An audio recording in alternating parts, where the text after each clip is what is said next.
Okay, good morning. I call the meeting to order. Now, welcome back to the public hearings on the Select Committee on Deliberate Online Falsehoods, Causes, Consequences, and Countermeasures. Last week, we heard from 21 witnesses from Singapore and abroad. They shared with us why deliberate online falsehoods are a real and serious problem and how they can harm national security, racial and religious harmony, public institutions, and democratic processes. We also heard various suggestions on what the government, technology and media companies, and the community can do together to address this complex, multi-dimensional problem. This week, we will hear from other witnesses, in particular from the technology and media companies, and these companies are indeed an integral part of our internet experience, and their evidence will inform the committee's work.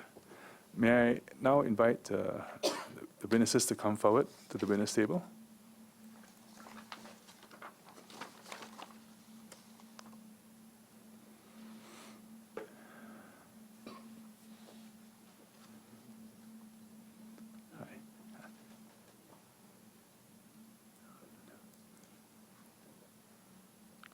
Hi, good morning.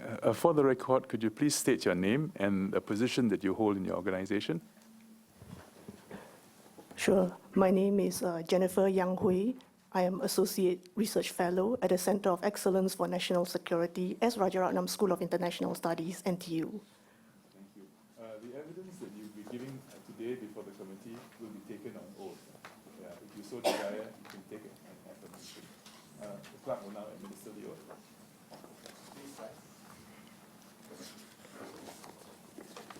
Please hold the Bible in your left hand and raise your right hand and recite the oath. I, Jennifer Yang Hui, swear that the evidence which I shall give before this committee shall be the truth, the whole truth, and nothing but the truth. So help me God. Thank you. Please be seated. Welcome to the public hearings of the Select Committee on Deliberate Online Falsehoods. The focus of today's evidence gathering session is for us to put questions to you. You have taken a solemn obligation to answer our questions truthfully. And I'll now call on Mr. Edwin Tong to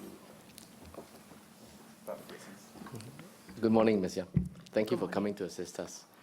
We have seen your report, which I think you have in front of you. Yes, I do. Yes. What I'd like to do this morning is to just take you through portions of your report and ask you to clarify and elaborate on some parts of it which will be helpful to the committee. Sure. Right? Now, your report is largely a case study on the experience of Indonesia. Would that be correct? That's right. That's where your area of expertise would lie. That's right. Yes. Now, if you look at paragraph 2 of your report, you have outlined the experience in Indonesia during the recent elections, and you've explained that in particular racial, religious, ethnic, social, or cultural groups have taken to the media or online to promote their own interests using fake news factories. Yes. Can you elaborate upon that, please? Okay. So the Saracen cyber team operates its own website, Yes. as well as operate through Facebook. And I think they started out in the year 2014 during the hotly contested presidential election between the current president, Jokowi, as well as his very strong rival, Prabowo Subianto. Yes. Yes, and what the founder of the Saracen, Jasriyadi, said is that he began as a supporter to Prabowo. And so what he did was he set up this website, and he specialized in hacking social media accounts. So what he can do is that he would take over rivals' social media accounts and then put up some content that are denigrating to racial and religion as a way of getting back, as a way of showing displeasure at their political affiliation.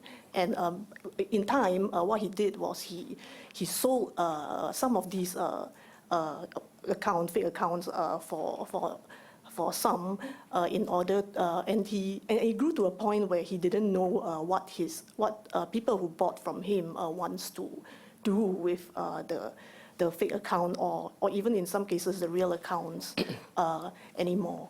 So, from investigation, it seems that some of these accounts are being used to actually portray, for example, Jokowi as having a certain ethnic lineage, or maybe being affiliated with some political affiliations. So, All of which are untruths.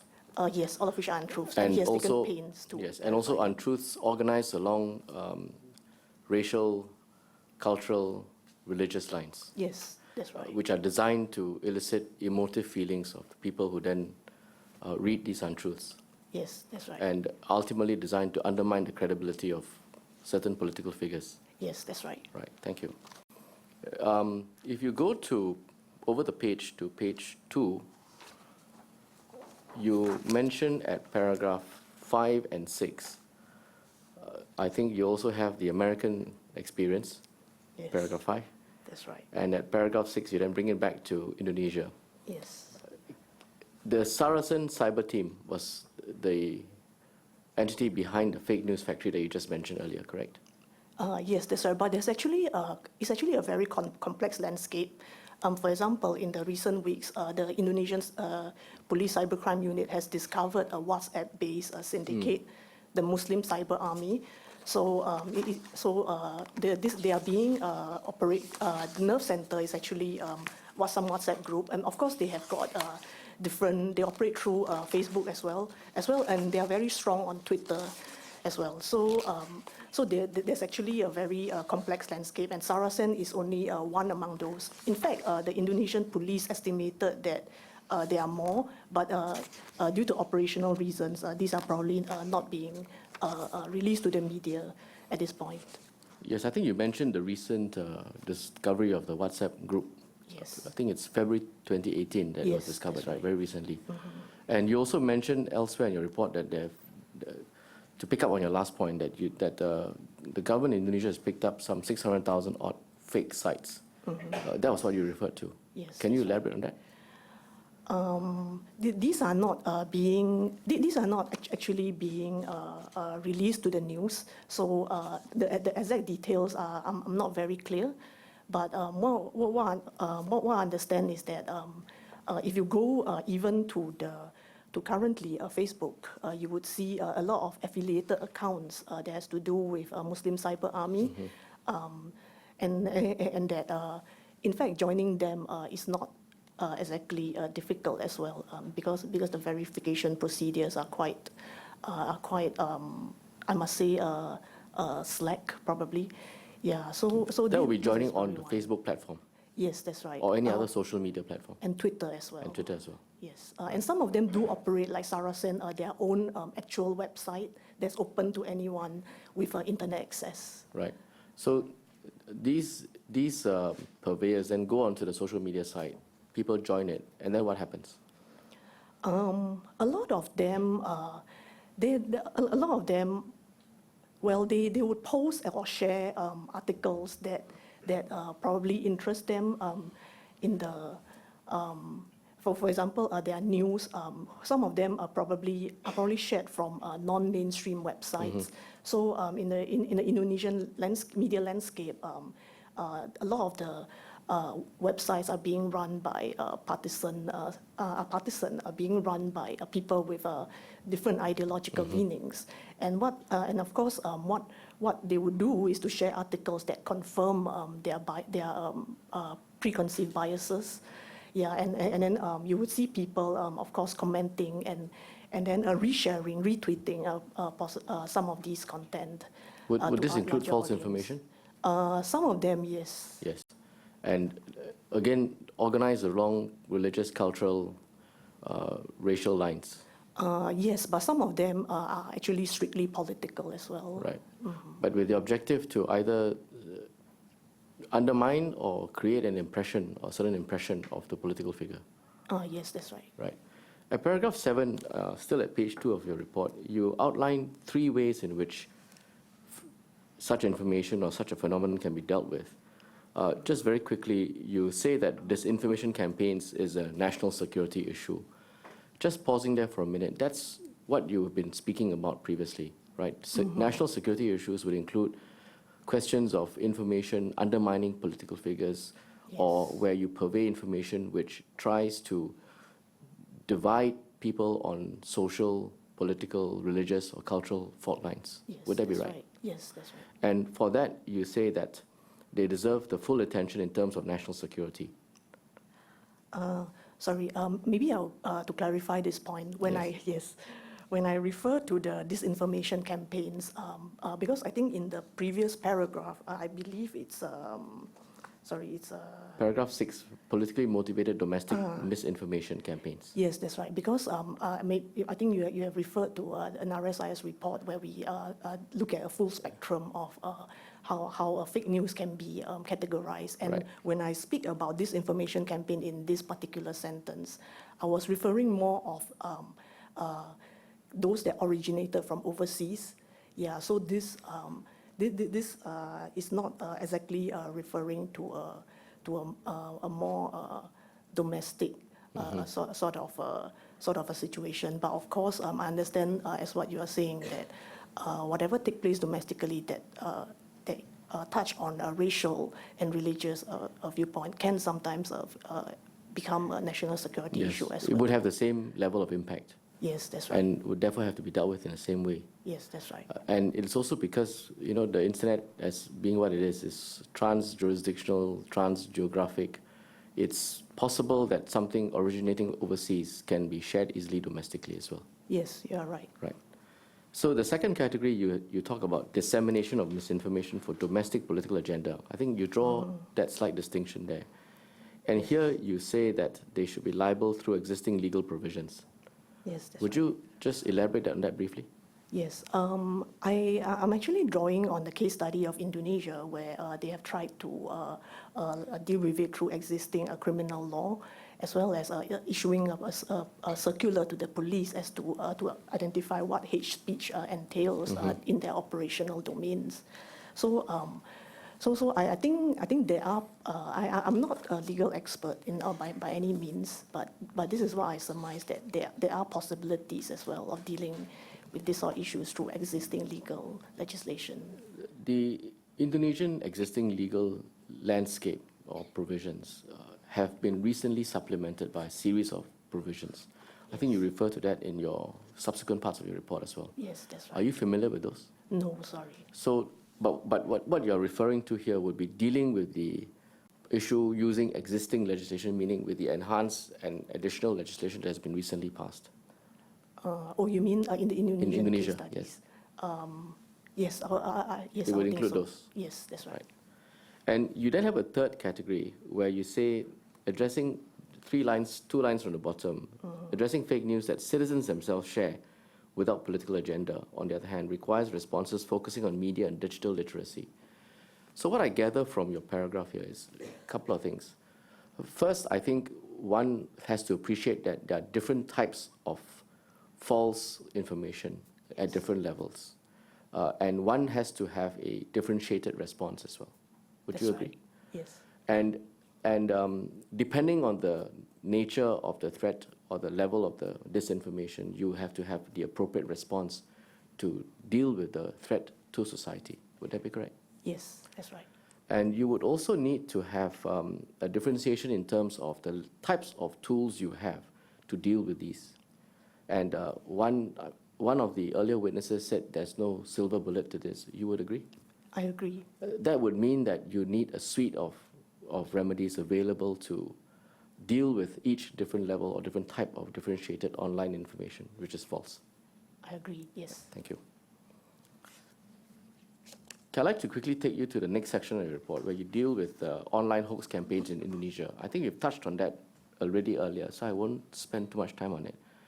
But what I see from the next couple of paragraphs is your detailing of the experience in Indonesia, where several political campaigns have been severely undermined by false information, which is designed to focus on the background falsely of a political party or individual. Yes. Would you just briefly elaborate on that, in particular at paragraph 10, where you deal with sectarian and racist narratives that play on ethnic and religious sentiments?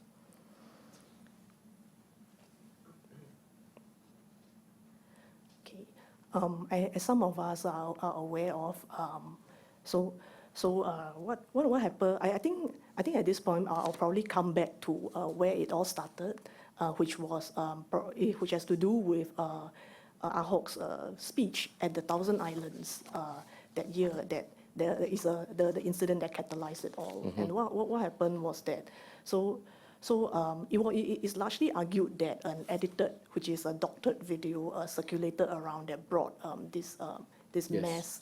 mass mobilization against him, mobilization of opinion against him, and at this point, probably I'll draw us back to the fact that what happened is that Ahok is not so much elected as a deputy, as the governor, as he was. He inherited the position when Jokowi ran for public office, and so therefore he took over the position. And what happened at that speech was that I think there were news that says that residents there is actually quite calm about it after his speech, and they were actually, some of them even laughed at his comment, being the very frank and straightforward guy that he is. But what happened was this guy Buniyani, so he's a academic, a freelance academic, took a portion of their speech, and he didn't so much doctor it as to like cut out using existing video technique, and then post it on his Facebook like any of us would. And what went wrong was what happened was his caption, which was very leading, and he said that is this blaspheming Islam? And in the transcript below, he omitted one word that actually changed the entire meaning. And I think being someone with followers, that probably went viral. Yeah. So Ahok's enemies seized upon this opening, this slip of a tongue, and there was a growing mobilization that culminated in I think in the protest movement of 2nd of December 2016. Yeah, and I think alongside all these developments were in the online sphere, there has been a lot of the online became a battleground whereby different factions is either thinking that then I think it gained momentum that for example the narrative that if you support Ahok, you don't support Islam. So the narrative became a whole lot more sharp. I mean, the divide became a whole lot more sharp. And religiously divided as well. Yeah, that's right. And that's the intention of the people who put this information out. I'm not entirely clear. All I know is that Buniyani was originally a supporter of Ahok, who was probably aggrieved at something he said and did and changed his political affiliation. But ultimately, as you say at paragraph 10, that had the effect of dissuading voters from voting in a particular way. Okay, probably I'll clarify this statement just a little. I do not have I don't think there's any study that actually talk about the actual causation, but which is why I use the term could have an effect. Yes. So the product of what has happened, what you're saying is it could have had an effect. Could. Objectively looking at it. Yes, because rumors and all, and also social conflicts tend to accompany tumultuous events like election. So therefore, yeah. If you go forward a few pages to page 5, looking at paragraph 19, you then make the point that, bottom of paragraph 19, the use of social network sites, and you said Facebook is the most commonly used platform to spread hoaxes, followed by microblogging site Twitter and photo sharing app Instagram. The role of closed chat groups in disseminating false content is an important yet underexplored one. So 2 points. One, on the open sites, Facebook, Twitter, Instagram. You say that they are the most commonly used social platforms to spread hoaxes. Can you elaborate on that? I must clarify that this is actually pertaining specifically to the case study of Indonesia. Yes, of course. Yeah. So I think I think, yeah, this apply. What happens in Indonesia currently is that, I think I elaborated as well in the paper that due to the partisanship of mainstream, no, even mainstream newspapers, I think a lot of them are not exactly sure about which news sites to trust. But also, it has to do with, I think, the architecture as well as the social, the level of, I don't know, social structure of Indonesia, where some people probably don't have the money to apply for broadband. But what they do is that they do have smartphones, and a lot of them they may not actually use anything out of it, but probably only for accessing email and Facebook. And this is where this is where literacy comes in. Like, do they know what is being shared on their social network is the correct thing or not? Yes. So it's a step that is, I mean, I understand your point about it being a study of Indonesia. So, but of course, it's a step taken by people who want to convey information, knowing what the target audience is likely to do and their social media habits. Yes. Would that be right? Yes. On media literacy, of course, it's important. I think we have heard witnesses say it's one of the suite of remedies or countermeasures that we must have. But would you agree that media literacy will take some time to make sure that everyone levels up to the same level of discernment or information or inoculation against false information? Yes, I agree. Yes. It should be done as a long-term measure. Yes, I mean, it must be there, but it's not something that can take place overnight and certainly can't immediately eradicate something that is posted online which is false and which has racial or cultural divides or overtones. Would you agree? I agree. I'd like to move you down a few pages to paragraph 21 and 22, where you talk about online influencers. And you use two interesting categories, the buzzers and the micro-celebrities. And at paragraph 22, you then say that these buzzers and micro-celebrities were used in the 2017 Jakarta elections, and they tend to promote messages that benefit their paymasters rather than factually accurate information. Can you just explain that in some detail? Yes, I think the rise of Jokowi, I mean, the electoral campaigning of Jokowi in 2014 was actually followed by a lot of so-called grassroots volunteers. Yeah, and I think one of them, the one that's most prominent in giving Jokowi like the airtime is a group called Just Math. But of course, there's another group by Ahok as well, Teman Ahok, the Friends of Ahok. And what these groups do is that, they are volunteers, and of course, I do not know. The details about buzzers is actually very fuzzy, but I believe that this this can form part of the volunteer grassroots, or on one hand, but also on the other. I do not have any info on whether this could be something paid as well.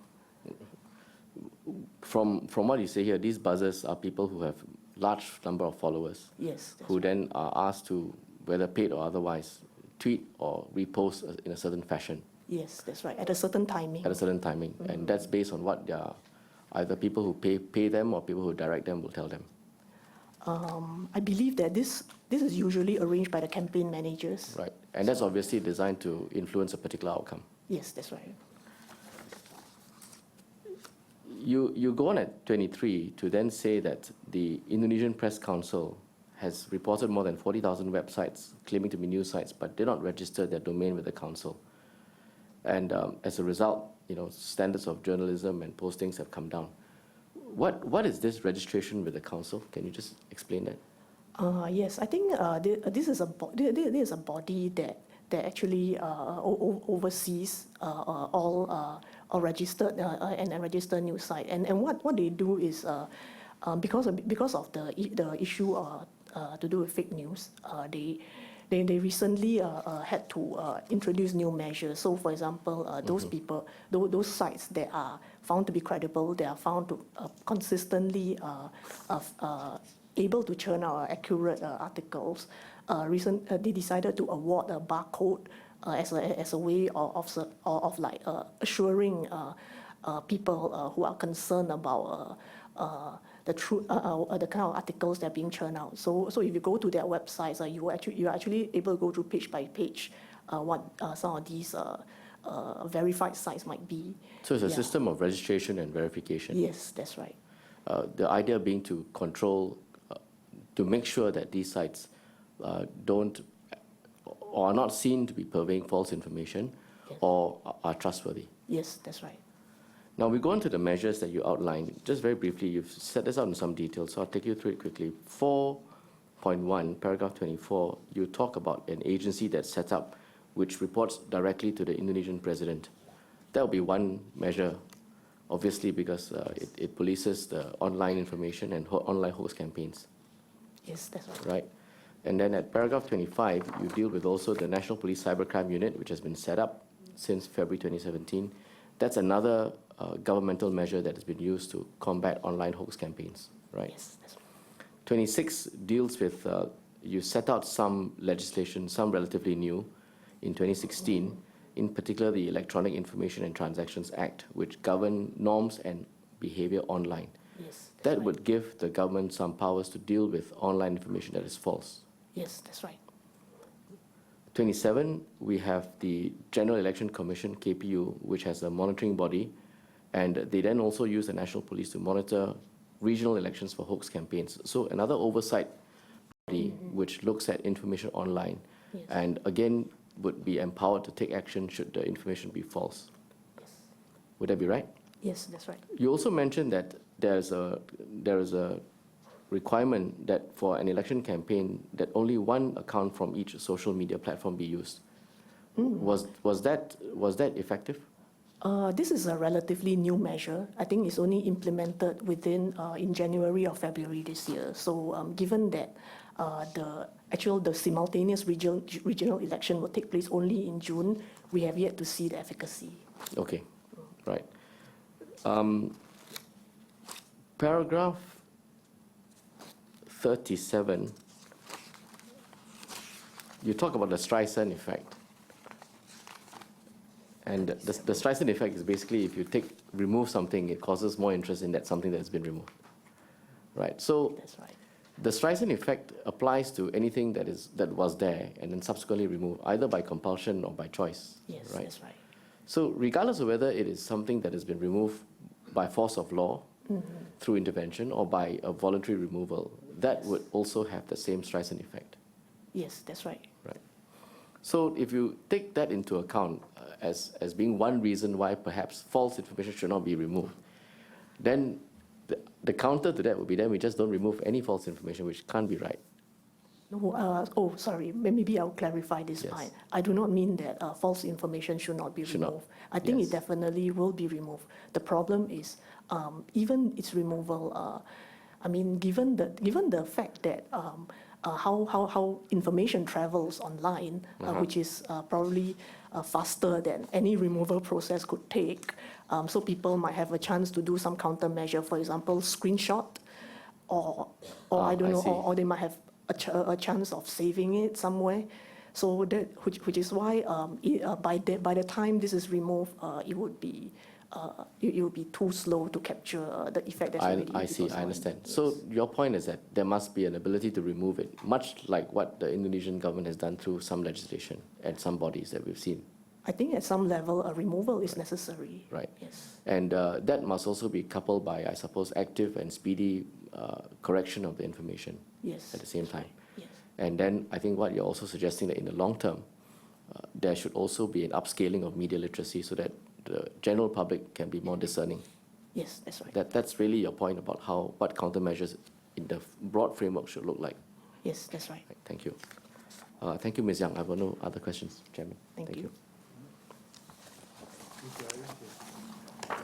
Thank you, Ms. Yang. I just want to clarify the last point also made by Mr. Tong about because you did mention here that compelling cooperation through legislation may not yield desired results and even prove counterproductive.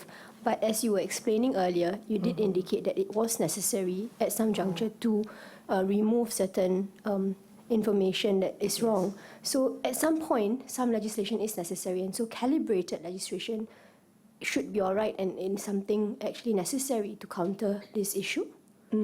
Oh, okay. What I was referring to in this paragraph was more a relationship that government is building with technology company, because it's more of a hope that the relationship could be based on mutual understanding of the severity of the issue, as well as let's say a willingness rather than compulsion. So there was more of the gist of what the paragraph was trying to do. But that does not necessarily preclude legislation which may be important. Yes, that's right. Thank you very much.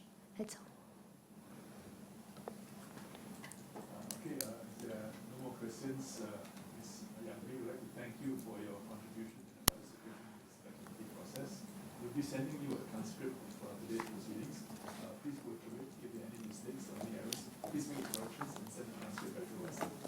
Once again, thank you very much. Thank you for giving me the opportunity. Thank you. Thank you very much.